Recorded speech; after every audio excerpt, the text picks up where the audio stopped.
Thank you, Mr. Chair, and thank you, witnesses, for being here. I'm start with or I guess it's Deputy Chief Heithecker.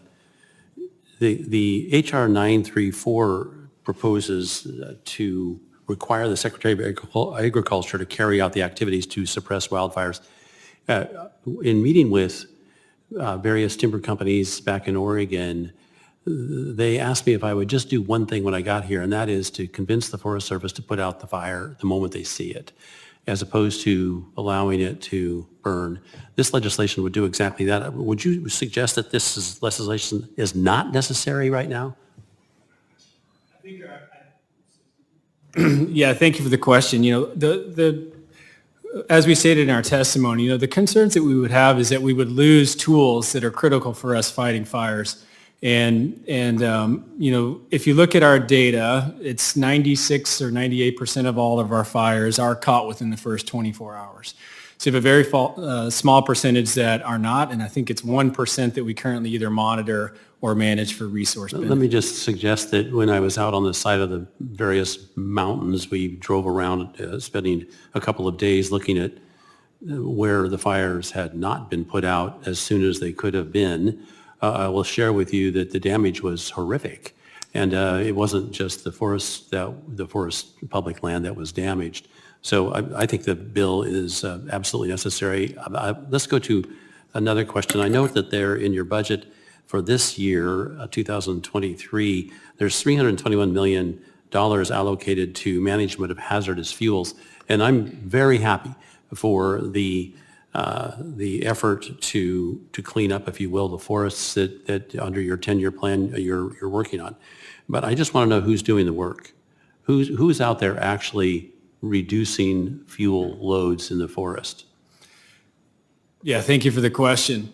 It's going to be a mix. I mean, we're approaching this as all lands, all hands approach, and as you know, we work with the states, as I mentioned before, Good Neighbor Authority. We hopefully work with counties and tribes. Let's stop there. Okay. When I've gone out and looked and see who's doing the work, I see contract laborers doing the work. Most speak Spanish, and it looked to me like they were doing great work, working pretty hard, but they were working under a labor contractor generally, or someone else of like nature. And I'm happy they're out there doing the work. Mm-hmm. I just want to know, is that your observation? Is that who's actually out there doing the work? I think there are, in cases that's an observation. Yes, it's not an observation I've made. Again, I came from Arkansas, worked on the Ouachita National Forest. That was primarily Forest Service employees out there, both full-time firefighters as well as what we call the militia, reserve firefighters, working hand in hand with the state and counties to do that work. Well, that would not be the case on the West Coast. It's just, and we have 90 million acres of forest now. It's not all federal, but the work that's getting done in significant part is being done by folks that are not what I'll call found anxious to do that kind of work. There's the problem. I've fought fire before, very badly, very poorly, and I realized really quickly it was hard, dangerous, dirty work.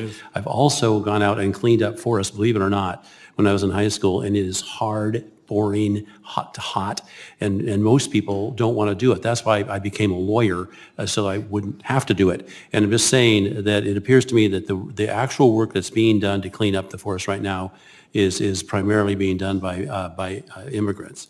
And I just wanted you to comment on that one more time, but if you don't know, that's fine for you to say.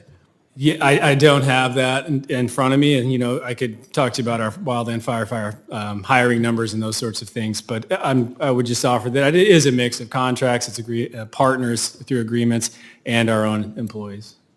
The last thing I'll mention, and sorry to have focused on you this entire time, but there's a huge part of Oregon is controlled by the Forest Service. There was a prescribed burn done not too far from where one of my brothers has a ranch and has a grazing permit. And it was badly managed, and there was an absolutely clear lack of respect by the Forest Service for the private land owners. Can you comment on that? Is there someone overseeing these folks' activities? Because there seemed to be an arrogance level, a lack of respect that does not bode well for prescribed fires. I'm surprised to hear that, and certainly there is a level of oversight. We have, district ranger as a local line officer. You have your burn bosses that qualified through our rigorous process, as well as forest supervisor and on up from there. So if that's the case, we've as Escapes in New Mexico drove us to pause our prescribed fire activities, do a comprehensive review of that program, and have made changes as a result of that. Thank you, Mr. Chair. Yield back.